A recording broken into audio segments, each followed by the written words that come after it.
Thank you. Good morning, Mr. Chairman, members of the committee.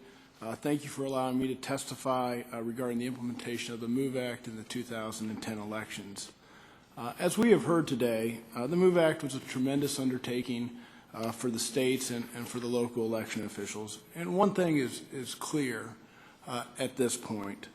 A vast majority of the states and local election officials did a tremendous job in implementing the MOVE Act. They worked long hours to make sure that our service members would have better opportunity to vote.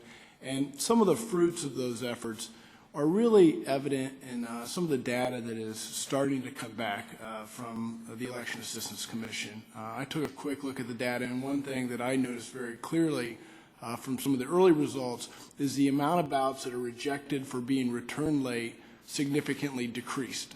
In other words, more ballots made it back on time and more ballots were counted. So that's a big win for our service members. There were, however, some significant disappointments during the 2010 election. And at the top of the list is the voting section and the Department of Justice and its efforts to enforce the implementation of the MOVE Act. Now, we've all heard time and again that the voting section brought 14 cases or 14 actions in 2010. But that number, without any context, doesn't have a lot of meaning. It's somewhat like a football coach that keeps talking about the fact that they scored 14 points in the big game, but what he doesn't tell you is the fact that there were 3 or 4 fumbles that cost him the game. And it's those fumbles that we have to get to in order to ensure that we have greater success in the 2012 elections that are quickly approaching. The fact is, and there's significant evidence of this, the Department of Justice, the voting section, was very slow to react to the MOVE Act. Mr. Perez talks about the fact that they issued a letter in April of 2010. Well, that's 6 months after the MOVE Act is passed. And the damage there is the fact that many states had already went through their legislative cycles at that point, so the possibility of getting real legislative reform by April of 2010 was significantly diminished. Another thing that's been talked about was a guidance to the states on the waiver procedures. Mr. Perez is correct. FF has a responsibility to issue those waiver procedures, but with the guidance of the Department of Justice, and that guidance never came.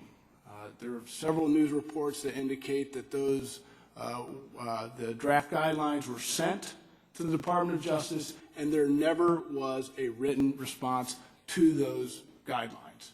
And the waivers weren't issued, and it had a significant impact on states asking for waivers. Wisconsin's a classic example. They ended up being sued by the department, but Wisconsin makes it pretty clear that they would have never have asked for the waiver if they would have had clear guidelines, and those guidelines were not issued. And even when the department brought cases, many of these cases, like the one in Illinois, was brought 3 or 4 weeks after the deadline for mailing out ballots. And as a result of that, those ballots were sent out 25 days before the election.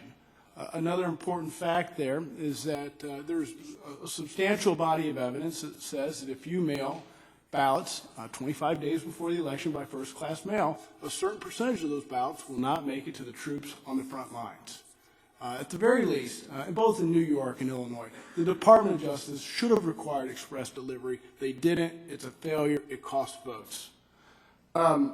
But aside from the delay issues, there's a more fundamental question that's very important that no one has mentioned here today, and that's the insufficiency of some of the agreements. I've talked about Illinois and New York, but I want to talk about Maryland. And in Maryland, Maryland had applied for a waiver application and decided better of it about a month before the deadline, and called the Department of Justice and inquired whether they could simply send out a federal-only ballot and deprive the service members of their state rights, and the Department of Justice approved that.